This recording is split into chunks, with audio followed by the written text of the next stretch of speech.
The veteran television stars talk to people about jobs they've lost and former cast haunts as they team up for their podcast Eating Out with Eric and Steve. Throughout the 90s and aughts, Eric McCormack and Steven Weber were two of the biggest names on primetime television, but the pair experienced their fair share of disappointments before obtaining that level of success.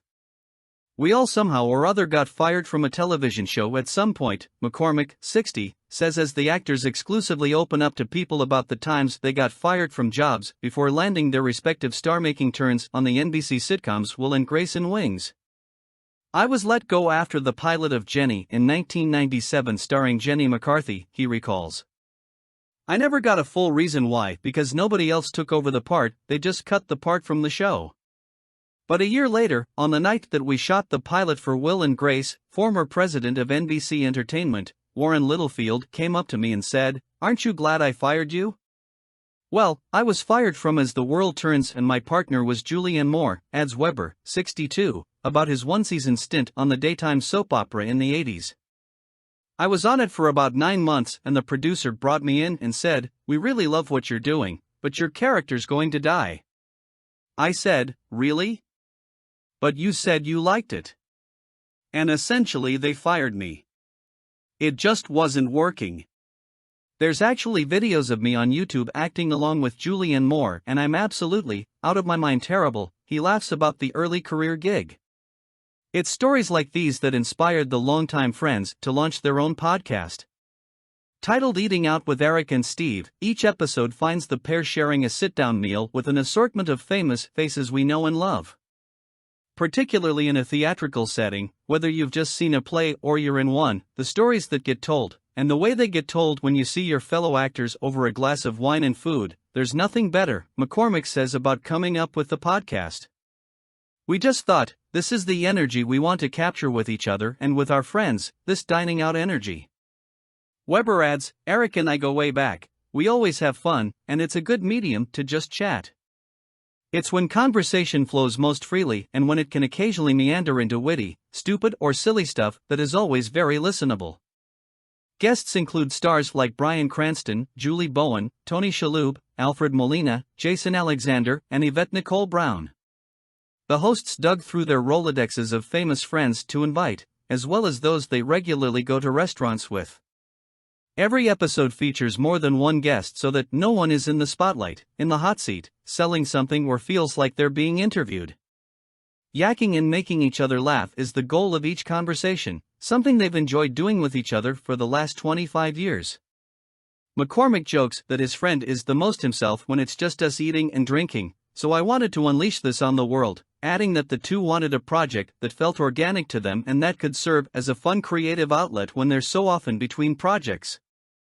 "You're never really sure what the table's going to be, but it's always fun and there's always variety," McCormack explains, while Weber notes that the hardest part of doing the podcast, like any good dinner party, is nailing down their very busy friends. The pair keep the conversations light and refrain from getting too in the weeds of the entertainment industry.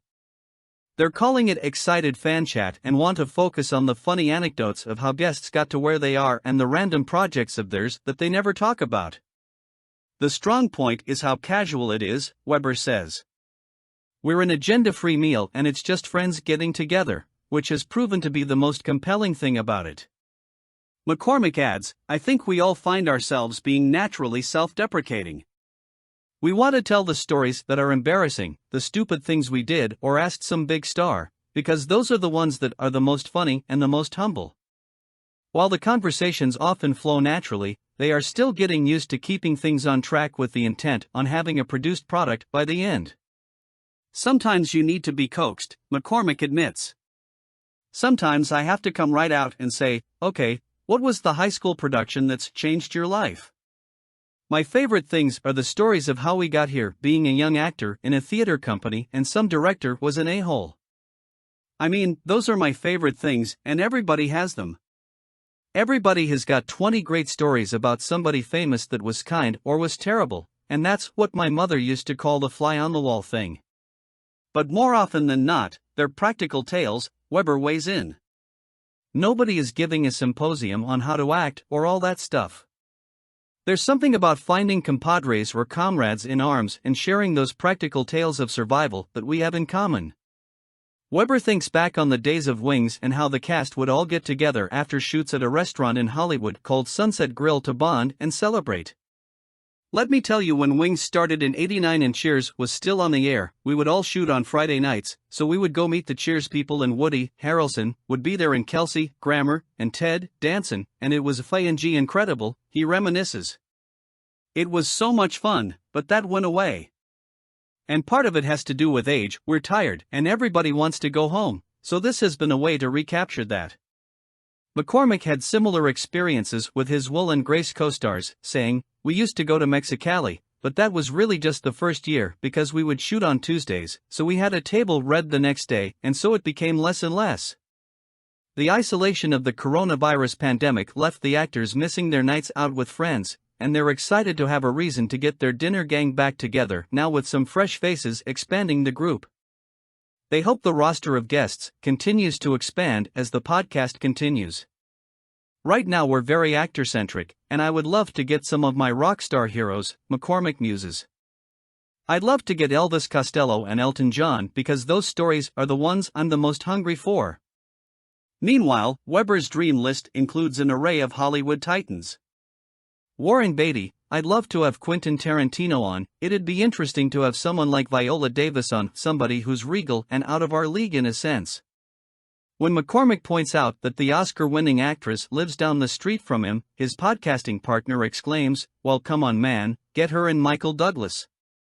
Bing bang. The thing is that when you break them all down, all these big giant stars, they're all simply yearning like us in a way. That's what's most compelling about the premise. I'm always reading interviews with these people, and I want to find out if they're like me a little bit.